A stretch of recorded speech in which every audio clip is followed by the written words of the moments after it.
Hi! Welcome to Shri Mallika's kitchen. ఈ ఛానల్‌ని ఆదరించిన ప్రతి ఒక్కరికి మా హృదయపూర్వక నమస్కారములు. ఇవాళ చాలా మంచి రెసిపీతో మీ ముందుకొచ్చాను. చాలా అంటే చాలా బాగుంది. అదేమిటంటే మంచి రుచికరమైన చికెన్ కర్రీ అండి. చికెన్ కర్రీని ఈ విధంగా చేసుకొని వేడి వేడిగా దేనిలోకైనా సర్వ్ చేసుకొని తినండి. టేస్ట్ మాత్రం సూపర్. బిర్యానీలోకైనా, రైస్‌లోకైనా, చపాతీలోకైనా, రాగి సంగట్లోకైనా ఇలా దేనిలోకైనా సరే టేస్ట్ మాత్రం చాలా బాగుంది. ఎలా చేయాలో మన కిచెన్‌లోకెళ్దాం. ముందుగా మనం చికెన్ తీసుకోవాలి. చికెన్ తీసుకున్నాక దాన్ని శుభ్రంగా కడిగి నీసు వాసన పోనిచ్చి అప్పుడు ఒక బౌల్‌లో వేసుకొని చిటికెడు పసుపు వేసుకోవాలి. ఆ తర్వాత కారం గూడా ఒక టేబుల్ స్పూన్ వేసుకునేసి రుచికి సరిపడా సాల్ట్ గూడా అందులో వేసుకోవాలి. వేశాక అల్లం వెల్లుల్లి పేస్ట్ గూడా కాస్త వేసుకునేసి ఒక టేబుల్ స్పూన్ మందం ఇప్పుడు మనం దీన్ని బాగా కలుపుకోవాలి. ప్రతి ఒక్క ముక్కకి బాగా అయ్యే విధంగా ఈ విధంగా కలుపుతూ దీన్ని బాగా మనం పిసుకుతూ ఈ విధంగా కలపాలి. ఈ విధంగా కలిపిన తర్వాత ఇప్పుడు మూత పెట్టి దీన్ని కనీసం అంటే ఒక అరగంటకి తగ్గకుండా ఊరనివ్వాలి. అప్పుడు ఆ కర్రీ తిని చూస్తే టేస్ట్ సూపర్. ఇప్పుడు మిక్సీ జారీలోకి ఒక 3 టమోటాలను తీసుకునేసి కట్ చేసి దాంట్లో వేసుకునేసి మెత్తగా గ్రైండ్ చేసుకోవాలి. అది మంచి ఎర్రటి టమోటా పండ్లు తీసుకోండి. రుచి సూపర్‌గా ఉంటుంది. ఓకేనా? ఇప్పుడు ఈ గ్రైండ్ చేసిన దాన్ని కాసేపు అలా పక్కనుంచేసుకునేసి స్టవ్ ఆన్ చేసి ఒక ప్యాన్ పెట్టుకోవాలి. ప్యాన్ పెట్టాక దాంట్లో కొద్దిగా నూనె పోసుకుందాం. నూనె ఏందంటే మనం ఫ్రై చేయడానికి ఎంత అవసరమో అంత నూనె పోసుకోవాలి. నేనైతే ఒక 3 టేబుల్ స్పూన్లు పోసాను. కాస్త వేడెక్కనిచ్చి ఇప్పుడు మనం అరగంట సేపు ఊరబెట్టిన ఆ చికెన్‌ని తీసుకునేసి దీంట్లో ఒక్కొక్క ముక్క విధంగా పెట్టే విధంగా పెట్టుకోవాలి. ఇలా చికెన్ ఏందంటే మనకి ఆ ప్యాన్‌లో ఎంత చికెన్ పట్టద్దో అంత మందం మాత్రమే పెట్టేసుకునేసి ఒకటికి 2 సార్లుగా ఫ్రై చేసుకోవచ్చు. వచ్చే ఇబ్బందేం లేదు. కాపోతే ఏందంటే ఈ విధంగా మనం అడుగున సరిపోయే మందంగా నూనెలోకి సరిపోయే మందంగా చికెన్ పెట్టుకునేసి ఈ విధంగా తిరగేసుకుంటూ దీన్ని 2 వైపులా బాగా వేగనివ్వాలి. అప్పుడేందంటే ఈ చికెన్‌కి మరింత రుసొస్తదండి.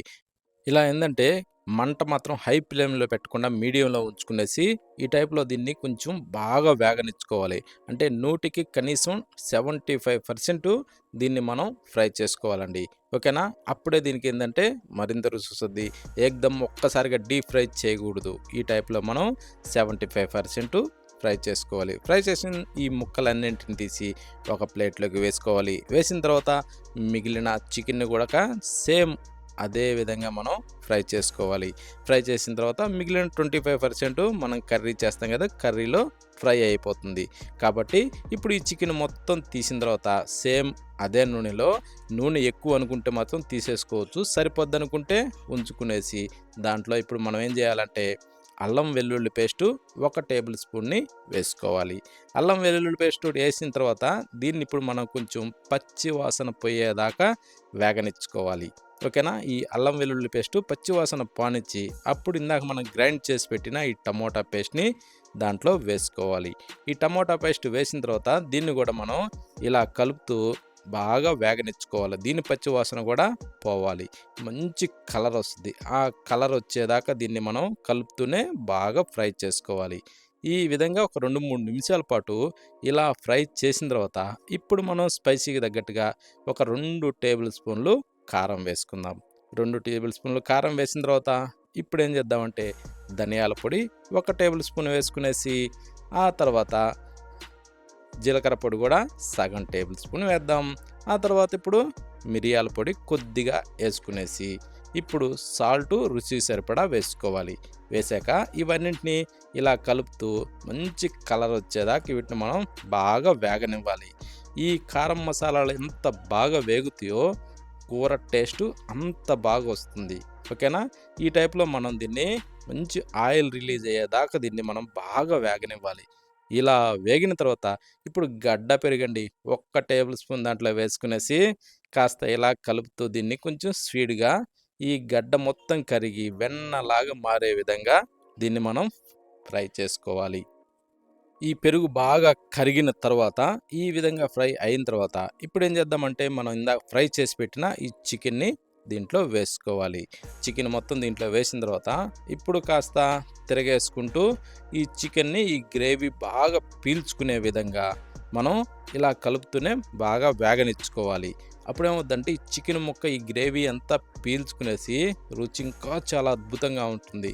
అందుకోసమని ఈ టైప్‌లో ఒక 2 నిమిషాల పాటు అలా గ్రేవీని బాగా పీల్చుకొనివ్వాలి చికెన్‌ని. ఆ తర్వాత మనకి గ్రేవీ ఎంత అవసరమో అన్ని నీళ్లు మనం పోసుకోవాలి. నేనైతే ఒక గ్లాసు నీళ్లు పోసాను. ఎక్కువ తక్కువ కావాలన్నా కూడా పోసుకోవచ్చు, ఇబ్బందేం లేదు. ఇప్పుడు దీంట్లో కసూరి మేతి ఒక టేబుల్ స్పూన్ వేసుకునేసి, ఆ తర్వాత గరం మసాలా అండి. అదొక సగం టేబుల్ స్పూన్ వేసుకుంటే సరిపోతుంది. వేశాక పచ్చిమిరపకాయలు ఒక 2, 3 ఇలా మధ్యలోకి ఇరిసి ఏసుకునేసి, ఇప్పుడు కాస్త అలా కలుపుకోవాలి. ఈ విధంగా తిరగేసిన తర్వాత, ఇప్పుడు మూత పెట్టి దాదాపు ఒక 6-8 నిమిషాల సేపు అలా దీన్ని మనం బాగా ఉడకనిచ్చుకోవాలి. ఈ గ్రేవీ చిక్కబడిందంటే రుచి అద్భుతంగా ఉంటుందండి. ఇది పలచగా లేకుండా ఇలా కొంచెం చిక్కబడద్దు చూశారు కదూ! అప్పుడు ఆ గ్రేవీని యేసుకొని తింటుంటే రుచి ఉంటది. అంత బాగుంటుంది. ఓకేనా? ఇప్పుడు దీంట్లో మనం కొత్తిమీరను అలా సల్లేసుకునేసి, ఒక్కసారి టేస్ట్ చూసుకొని, ఉప్పు ఇవన్నీ సరిపోయినాయా? టేస్ట్ చూసాక స్టవ్ ఆఫ్ చేసి, ఇక వేడి వేడిగా సర్వ్ చేసుకొని, మీరు దేంట్లోకైనా తినొచ్చండి. వేడి వేడిగా అన్నంలోకైనా, చపాతీలోకైనా, ఇంకా బిర్యానీలోకైనా, పులావ్‌లోకైనా ఇలా ప్రతి దానిలో కూడా టేస్ట్ అద్భుతం అండి. అంత బాగుంది. ప్రతి ఒక్కరూ ఖచ్చితంగా ట్రై చేయండి. ఇది చాలా ఈజీగా ఎంతో కొత్తదనంతో చాలా బాగుందండి. ఈ టైప్‌లో మనం చేశారంటే చిన్న పిల్లోలైనా సరే ఈజీగా చేసుకోవచ్చండి. అంత డిక్లరీగా ఉంది. ప్రతి ఒక్కరు ఖచ్చితంగా ట్రై చేయండి. ఖచ్చితంగా ట్రై చేసి ఎలా ఉందన్నది ఒక్కసారి కామెంట్ రూపంలో పెట్టండి. ఓకేనా? ప్రతి ఒక్కరూ ఖచ్చితంగా ట్రై చేస్తారు గదూ! కానీ చికెన్ కర్రీ టేస్ట్ మాత్రం సూపరో సూపర్.